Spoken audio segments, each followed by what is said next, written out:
ابرار رشید آپ کی خدمت میں ایک مرتبہ پھر حاضر، اور آج آپ سے ریکویسٹ ہے کہ ابھی جو ایڈ آپ دیکھ رہے ہیں کوکنگ چینل کا، آپ اسے ضرور سبسکرائب کیجئے گا۔ اس کا جو لنک ہے وہ میرے اس چینل کے ڈسکرپشن باکس میں موجود ہے۔ امید ہے آپ اس چینل کو سبسکرائب ضرور کریں گے۔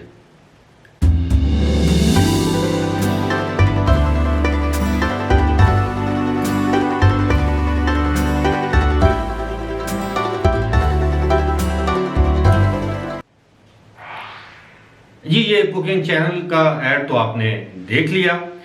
اچھا، آج میں سوچ رہا تھا کہ کسی اور موضوع پر بات کروں گا، لیکن کافی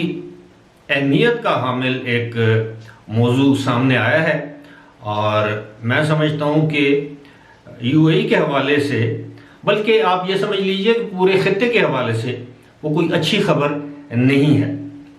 اس سے پہلے میں آپ کو یہ بتا دوں کہ جب آپ نے کسی ملک کا حال دیکھنا ہو، اس کی معیشت کا، اس کی ترقی کا، تو آپ اس کے شہریوں کے حال سے بخوبی اندازہ لگا سکتے ہیں۔ یہ اسی طرح ہے کہ اگر آپ نے کسی شہر کے ڈسپلن کا، نظم و ضبط کا اندازہ لگانا ہو، تو جب آپ اس شہر میں داخل ہوتے ہیں تو آپ کو اس کا اندازہ ہوتا ہے اس شہر کی ٹریفک سے، کہ ٹریفک کس قدر بے ہنگم ہے۔ تو اس کا مطلب ہے کہ اس شہر کے لوگوں کی حالت بھی ایسی ہی ہوگی۔ ٹریفک اگر نظم و ضبط سے چل رہی ہے، رواں دواں ہے، تو اس کا مطلب ہے کہ لوگ جو ہے وہ نظم و ضبط پر یقین رکھتے ہیں۔ جس طرح آپ جانتے ہیں کہ دبئی وغیرہ میں آپ کو مجبوراً ٹریفک قوانین کی پاسداری کرنا پڑتی ہے۔ اسی طرح آپ کسی ملک میں، جس طرح آج کل پاکستان کے حالات ہیں، آپ کسی بھی شخص سے پوچھیں کہ اس کے کیا حالات ہیں۔ میں بہت زیادہ امیر لوگوں کی بات نہیں کر رہا، middle class, lower middle class کے لوگوں سے پوچھیں، تنخواہ دار لوگوں سے پوچھیں کہ کیا حالات ہیں، تو وہ یہی کہیں گے کہ برے حالات ہیں۔ تو اس سے کیا ظاہر ہوتا ہے کہ پاکستان کے حالات بھی اچھے نہیں ہیں، یعنی معیشت اچھی نہیں ہے، ترقی نہیں ہو رہی، خوشحالی نہیں ہے۔ لوگوں میں خوشحالی نہیں ہوگی، اس کا مطلب ہے ملک خوشحال نہیں ہے۔ ملک خوشحال ہوگا تو لوگوں میں خوشحالی ہوگی۔ اب آتے ہیں جناب یو اے ای کی جانب کہ وہاں سے بری خبر کیا آ رہی ہے۔ 3 روز قبل جب ابوظہبی میں ایک دہشت گردی کا حملہ ہوا، یا آپ یہ کہہ لیں گے دہشت گردی کی ایک کارروائی ہوئی، جس میں ایک پاکستانی سمیت 3 افراد جو ہیں وہ لقمہ اجل بن گئے، تو اس کے بعد خبریں یہ ہیں کہ یو اے ای والوں کے نئے دوست یعنی اسرائیل نے اب ان کی یو اے ای کی حفاظت کا ذمہ لینے کی پیشکش کی ہے۔ جی ہاں، یہ خبریں جو ہیں اسرائیلی اخباروں میں ہیں، یہ خبریں جو ہیں مغربی میڈیا میں ہیں۔ ممکن ہے آپ کو یو اے ای کے میڈیا میں یہ خبریں نظر نہ آئیں، لیکن یہ تعاون کی پیشکش کی جا چکی ہے، جس میں یہ شامل ہے کہ ہم آپ کی تمام اہم تنصیبات کی حفاظت جو ہے وہ اسرائیلی افواج یعنی مسلح افواج کے لوگ کریں گے، جو ماہر ہیں اس کام میں۔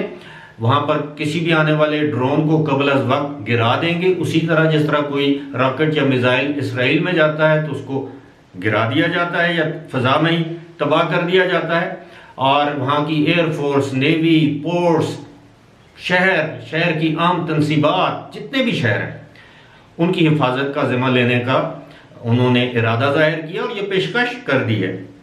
ابھی تک ظاہر ہے یو اے ای نے اس پیشکش کو قبول تو نہیں کیا۔ اس سے پہلے ہم دیکھتے تھے کہ ماضی کی تاریخ ہمیں یہ بتاتی ہے کہ جب بھی کسی ملک میں یعنی امریکہ کے اتحادی ملک میں کوئی اس طرح کا سانحہ یا واقعہ ہوتا تھا تو امریکی افواج وہاں پر آ جاتی تھی۔ ابھی بھی مڈل ایسٹ میں آپ کو پتہ ہے کہ امریکی فوجی اڈے موجود ہیں، قطر میں ان کی موجودگی ہے، سعودی عرب میں ان کی موجودگی ہے، یو اے ای میں تھوڑی بہت موجودگی ہے، دیگر ممالک میں ان کی موجودگی ہے، اور ویسے بھی ان کے بحری بیڑے جو ہیں امریکنوں کے وہاں پر آتے مطلب موجود رہتے ہیں۔ اب امریکہ براہ راست اس طرح کے کسی پنگے میں انوالو نہیں ہونا چاہتا، کیونکہ عراق اور افغانستان سے امریکہ کی پسپائی، بلکہ میں تو یہ کہوں گا کہ افغانستان میں امریکہ کی شکست کے بعد اب حالات ایسے ہیں کہ امریکہ کوئی اور پنگا نہیں لے سکتا۔ اب اسرائیل نے ایسا کیوں کیا ہے؟ اب امریکہ وہ کام اسرائیل سے کروانا چاہتا ہے تاکہ اسرائیل بھی اپنی جو ظاہر اسرائیل کو تسلیم کر لیا گیا ہے یو اے ای میں، تو اب اسرائیل کی موجودگی، اسرائیل کی مسلح افواج کی موجودگی کا مطلب یہ ہے کہ اسرائیل کو تو ایک موقع مل گیا ہے کہ وہ یو اے ای میں موجود رہ کے وہ خاص طور پر آپ کو پتا ہے کہ دبئی سے یا فجیرہ سے ایران کتنا دور ہے، یعنی محاورتاً اگر آپ یہ کہیں کہ آپ پتھر پھینکیں تو ایران کی جو بندر عباس پورٹ ہے وہاں جا کے وہ پتھر آپ کا گرے گا، یہ محاورتاً کہہ رہا ہوں، یعنی بہت قریب ہے۔ اب صورتحال یہ ہے کہ اس سے ایک تو یہ ہے کہ وہاں کی جو اہم تنصیبات ہیں وہ اسرائیل کے قبضے میں آ سکتی ہیں، اور دوسری بات کیا ہے؟ دوسری بات یہ ہے کہ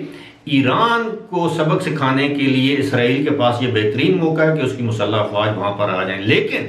اگر یو اے ای اس بات کی اجازت دیتا ہے تو ظاہر ہے یو اے ای کو اسرائیل کی ایک کالونی سمجھا جائے گا، ایک چھوٹی سی ریاست سمجھا جائے گا، ایک صوبہ سمجھا جائے گا، کیونکہ اس کے بعد تو وہاں پر جو کچھ بھی حکم چلے گا وہ بظاہر وہاں کے حکمرانوں کا ہوگا، لیکن اصل میں وہ حکم اسرائیلیوں کا ہوگا، اور یہی اسرائیل کا منصوبہ ہے، گریٹر اسرائیل۔ اسرائیل کی خواہش ہے کہ اس کی افواج جو ہیں وہ سعودی عرب کی حفاظت کے لیے بھی جائیں، اور حالانکہ جو یو اے ای میں حملہ ہوا ہے وہ قابل مذمت ہے، پاکستان نے اس کی مذمت کی ہے، پوری دنیا نے اس کی مذمت کی ہے، لیکن اس کے اگلے دن ہی یعنی ودن 24 آورز سعودی عرب نے فوری طور پر کارروائی کی اور حوثیوں کے ٹھکانوں کو نشانہ بنایا، اور بتایا گیا ہے کہ بڑی تعداد میں ہلاکتیں بھی ہوئیں۔ لیکن یہ بری خبر اس لیے ہے کہ خدا نخواستہ ایسا وقت آ گیا تو وہاں پر اسرائیلیوں کا جو اثر و نفوذ ہے، جو ان کا، آپ یہ سمجھ لیں کہ اب میرے پاس وہ الفاظ نہیں آ رہے جو میں استعمال کرنا چاہ رہا ہوں، اور میرا خیال ہے نہ ہی کیا جائے، وہ یہ ہے کہ اسرائیلیوں کی بدماشی ہوگی۔ ویسے بھی آپ کو پتہ ہے جب نیو ایئر پہ وہ آتے ہیں، وہ چوریاں کرتے ہیں ہوٹلوں میں، وہ لوگوں سے بدتمیزیاں بدتہذیبیاں کرتے ہیں، ان کے خلاف کوئی کارروائی نہیں کی جا سکتی، لہٰذا یہ ان کی سرشت میں ہے کہ وہ اپنے آپ کو سب سے طاقتور سمجھتے ہیں دنیا میں، حالانکہ سب کو معلوم ہے کہ دنیا میں طاقت صرف اور صرف اس ایک ذات کی ہے، لیکن اسرائیلی اس کو نہیں سمجھتے، وہ ان کے پاس پیسہ ہے، ان کے پاس ٹیکنالوجی ہے، اور اب ان کے پاس ایک سنہری موقع ہے کہ ان کو یہ موقع مل گیا کہ وہ دکھتی رگ پہ ہاتھ رکھیں، یو اے ای کو یہ باور کرائیں کہ جناب آپ کے حالات ٹھیک نہیں، ہم ہیں نا، ہم آپ کی مدد کے لیے حاضر ہیں۔ اور یہ مدد کیا ہے؟ یہ اسی طرح ہے ایسٹ انڈیا کمپنی، جس طرح انگریز یہاں پر کاروبار کرنے کے لیے آئے تھے اور بالآخر ہندوستان کے مالک بن بیٹھے، یہ ایک ایسا خطرناک منصوبہ ہے جس کے بہت ہی بھیانک نتائج حاصل ہوں گے، اور ایک مرتبہ پھر نہ صرف پوری دنیا بلکہ اسلامی دنیا بھی 2 نہیں بلکہ 3 حصوں میں یا ٹکڑوں میں بٹ جائے گی۔ ایک وہ ہوگا جو اسرائیل اور امریکہ کی حمایت کریں گے ایسے ممالک، دوسرے وہ ہوں گے جو چین، ایران اور روس اور ترکی کی حمایت کریں گے، تیسرے وہ ہوں گے، اب میں کہنا نہیں چاہتا لیکن تیسرے ممالک وہ ہوں گے جو تیسرے درجے کے ممالک ہوں گے، خاموش رہیں گے کہ جی نہ ہم ادھر ہیں نہ ادھر ہیں، کمزور ممالک۔ تو اللہ سے دعا ہے کہ یہ منصوبہ کامیاب نہ ہو۔ اگر یہ منصوبہ کامیاب ہو گیا اسرائیل کا تو آپ یقین کیجئے کہ یہ مسلمانوں کے لیے، وہاں پر موجود پاکستانیوں کے لیے بہت بڑی بری خبر ہوگی۔ فی الحال اسی کے ساتھ مجھے دیجیے اجازت، خدا حافظ۔